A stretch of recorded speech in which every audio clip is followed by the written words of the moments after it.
Let me give you the acid test just to test your logic, if you don't mind, Sean. Before we discovered Mount Everest, what was the highest mountain in the world? It was probably a smaller one, yeah. It was a smaller one. Think about the question. We did, before we discovered Mount Everest, what was the highest mountain in the world? It was the next one down, whatever it was. The one in Ireland. I forgot his name. Mount something. No, the answer is Mount Everest. What? Say it again. Do the question again. The answer is Mount Everest. Just because we didn't have knowledge of it doesn't mean it wasn't the highest mountain in the world. Oh, right. Yeah. The theory that we don't know. Concepts of the absolute truth. I don't know. No, sorry. So the concept of the absolute truth is if you're presented with different realities which contradict each other, they can't all be true. Yeah, fair enough. So you could have 1,000 religions, but if they all contradict one another, they're either all false, all false, or 999 of them are false.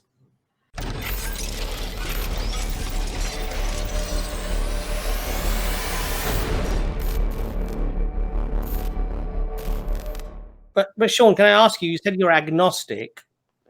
Well, I'm mainly probably atheist, to be fair, but I'm just open-minded, like.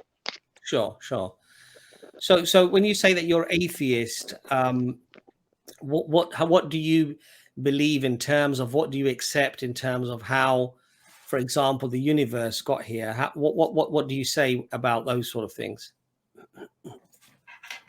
I don't think scientists fully know that yet. I don't think they probably will ever be able to. Sure. It's like who created God? Who created the Big Bang? And who created God before him? And all that stuff.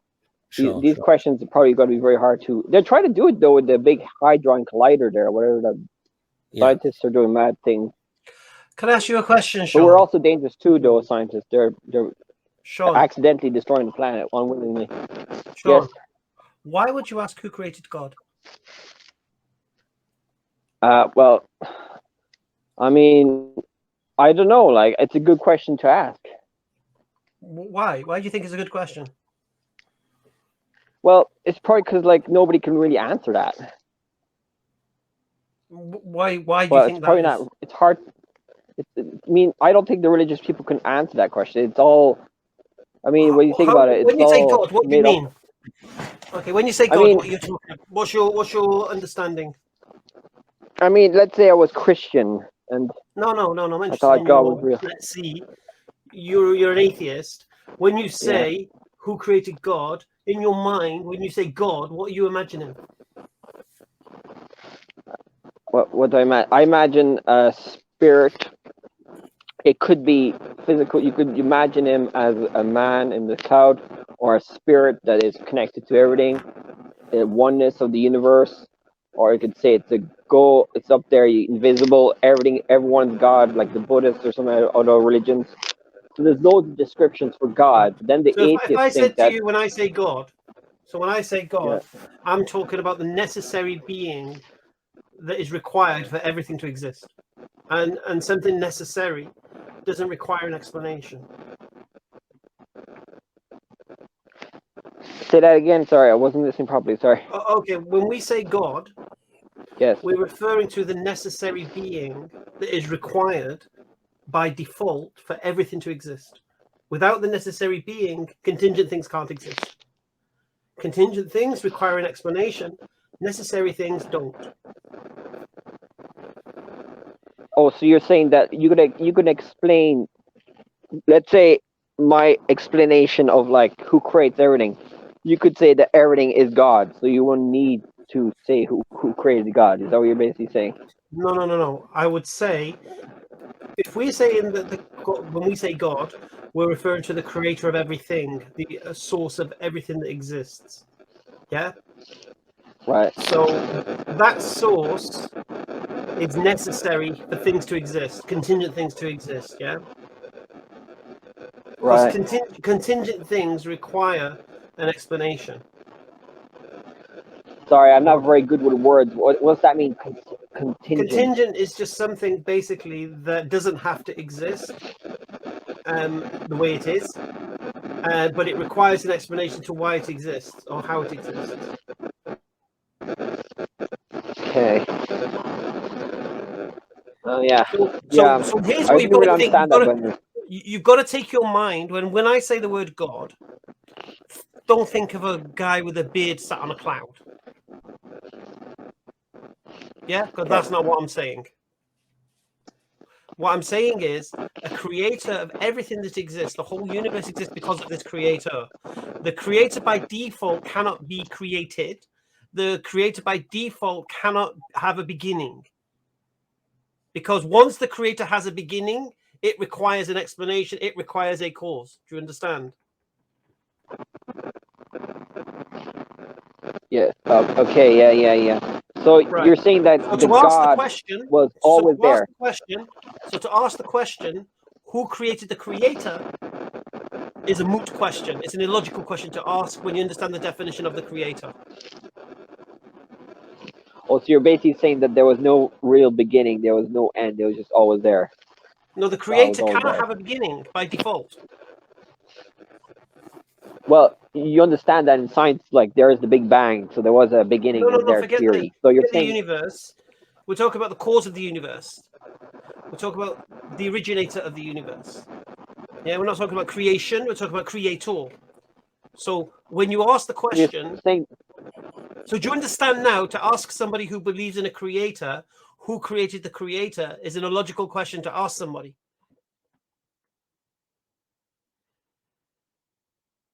Because the creator by default not really, sorry. created. I'm sorry? No, not really, but I get it roughly, yes. You're basically saying... Well, let me lock it in for you. The creator doesn't have a creator because the creator doesn't have a beginning, because the creator, in the paradigm that we believe, always exists. Yeah? Contingent things are temporal. Creator, eternal. You understand? All right. So are you saying that all these religions kind of believe in the same kind of God, but in a different way? No, this is another question again. So once we have a creator, right, how do we find details about this creator? How do we know what the nature of this creator is, why he created and such and such? The only way we could possibly know is through revelation. Yeah? What it reveals about itself. Yeah. Yes. So you would look for men of history who've claimed to have some kind of connection to this creator, who've received this exact revelation as to the nature of the creator, and test their claims to determine whether or not they're truthful, charlatans, or whatever it may be. But you do understand there's a lot of people who lie out there who... I used to be a Catholic, so I know I used to be big into conspiracy theories and all that. There's a lot of fake news out there, so it's kind of hard to be sure on everything.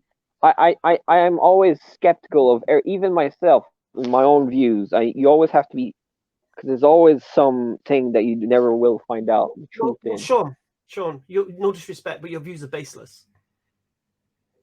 There's nothing supporting them. Yeah. You mean in the Big Bang and the scientific view of like, we're not sure yet if there's a God, they're still trying to find out. They're not like the atheists are probably never gonna, well, the atheists are probably, Sean, they're probably not 90%, 100% sure that there's no God, but they're not like, they probably haven't found the evidence yet anyway. Sean, the idea that you need empirical evidence for something to be true cannot apply to God.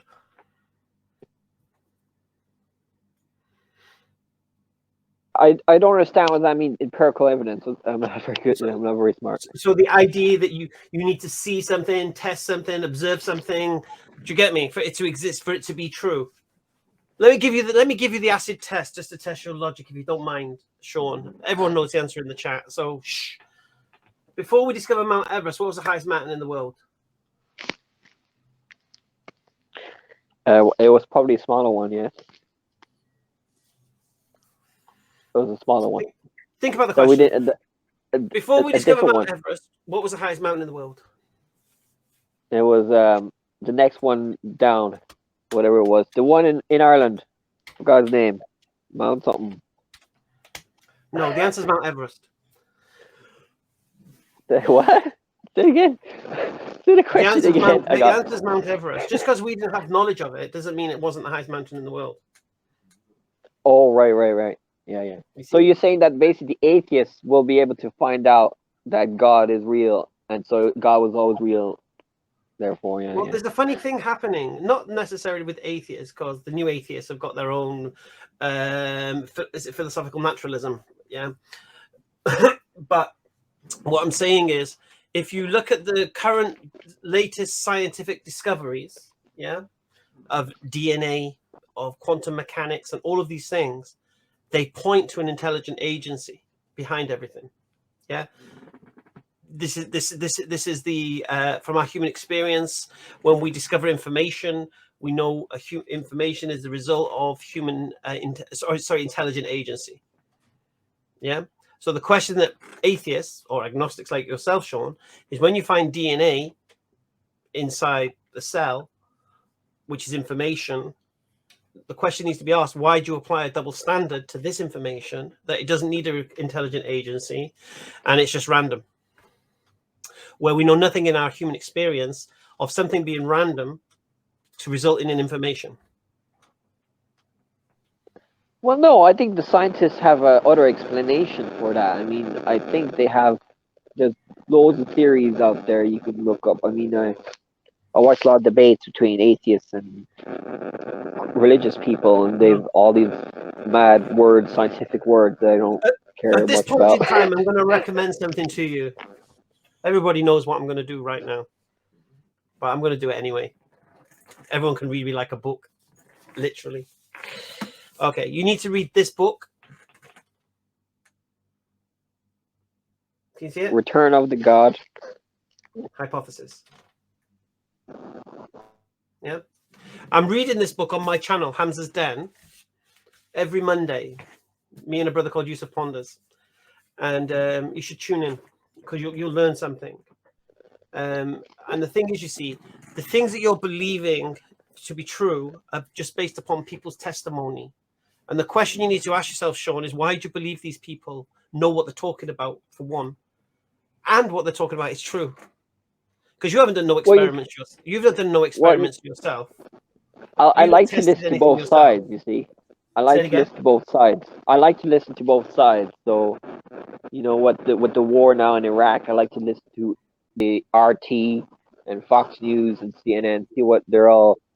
But it's hard. You have to be quite educated to find out the truth. Because some people. But Sean, you need to ask yourself, why are you believing these? Like for example, I give you a beautiful question. Why, when you find information in DNA, do you apply a double standard to this information, whereas in your human experience you don't know anything that results in information or coding is the result of intelligent agency? That's your human experience. You read a book, you know it's not put itself together, you know it's been organized by something intelligent. When you see a computer program or a computer coding, you know this has been put together. So your theory is that a God created the beginning of the Big Bang. I'm not interested in talking about God at this point. I'm just asking you, because you don't believe in God, so which is fine. But I'm just trying to understand, when you come to this point, why are you putting your fingers in your ears or assuming that scientists have an explanation when they don't? Well, I'm not sure. Like I'm open-minded. I mean, let's say the type of God that is a real may be different to all these religious gods. So the God could be explained in a different way.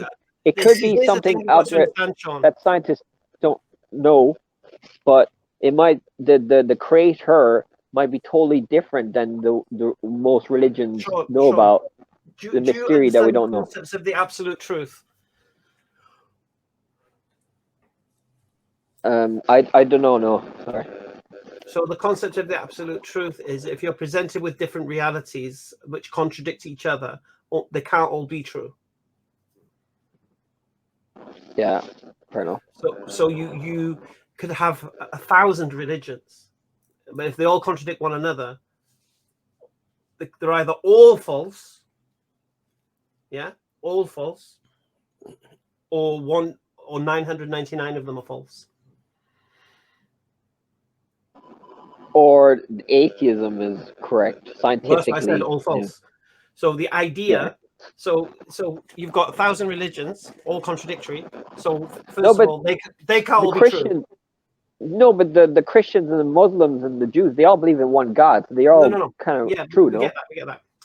The point is, what I'm saying to you is this. So let's imagine now we've got 1,000 religions. We haven't got 1,000 religions. Let's just say we had 1,000 religions, and then we've got atheism. So first we have to take atheism off the table, isn't it?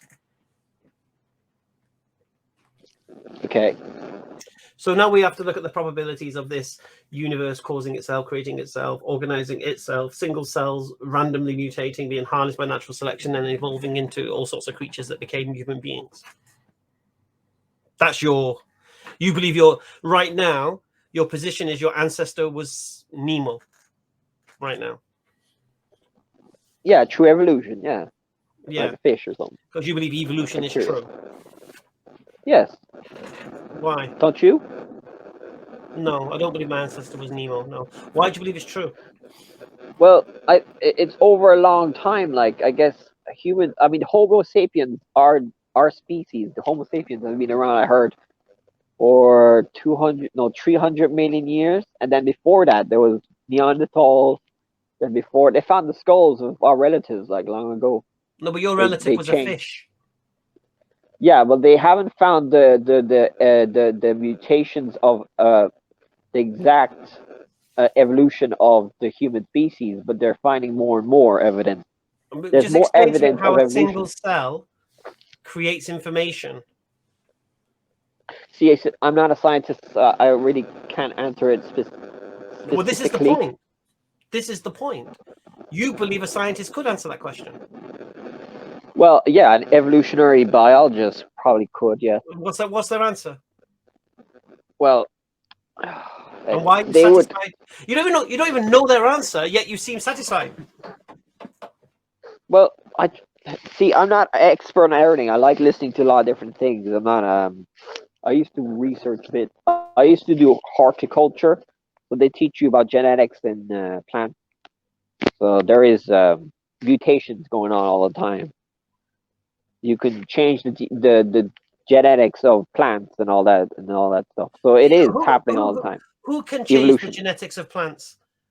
Humans. We can change plants. Yeah, so animals do that themselves naturally. Well, no. Well, can the plant genetics change without the human intervention? Yes.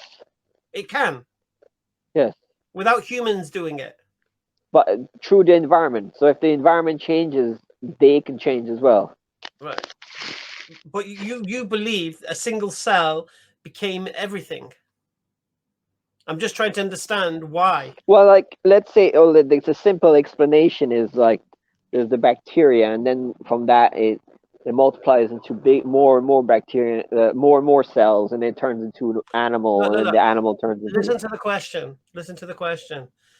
The cell, where does the information come from so it knows what protein to build?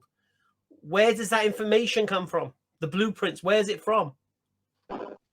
Well, scientists haven't figured that out yet, but they have figured out other things, but they have theories for that. Like, some theories say that it was hot water, and then the minerals in the water turned into cells, and then I saw a documentary about it.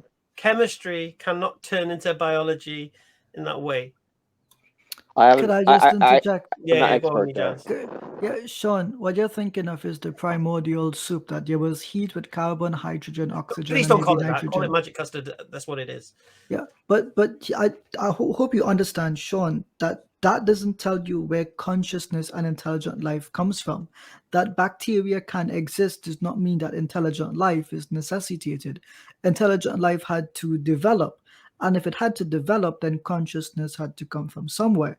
This is called the hard problem of consciousness, because we can figure out the chemistry, but we can't get the biology behind it, the neuroscience behind it. It's two different things. So honestly, what I'm seeing is you have maybe some idea of what you believe in, but it seems to be bits and pieces that are a bit scattered, and there's not much coherency to it. Maybe it's something that you believe and accept, but it's not something you've studied. And we would encourage you to study it, because Hamza is not asking you questions in a vacuum. He's asking you fundamental questions about the origination of life and the development of life. And I just feel as if like it's a bit of a mismatch, because you're not understanding the questions being asked. Well, you can be still religious and believe in evolution. It's not. I mean, I think most religious people believe in evolution. No, the Pope doesn't he believe in evolution? I think. No, but the difference is, you see, you believe in Darwinian evolution. But I thought a lot of religious people believed in evolution, Darwinian evolution. No, we don't believe in Darwinian evolution, that we evolved from fish. We don't believe that. What about the Christians and the Jews? Christians don't believe they evolved from fish either. Or do you guys believe we evolved from fish? Well, long ago, like from mouse or something, mammals. What? Mammals were mammals. Where did the mammals come from? Where did they come from? They all came from the sea anyway, water. So your ancestor was a fish? Yeah, bacteria, and then fish, and then mammals. Why do you keep saying bacteria? Like bacteria can just appear. Or single. Where did the bacteria come from? Well, you could accept. Anyway, Sean, it's fine. It's evolution anyway. It's fine. Sean, if I can just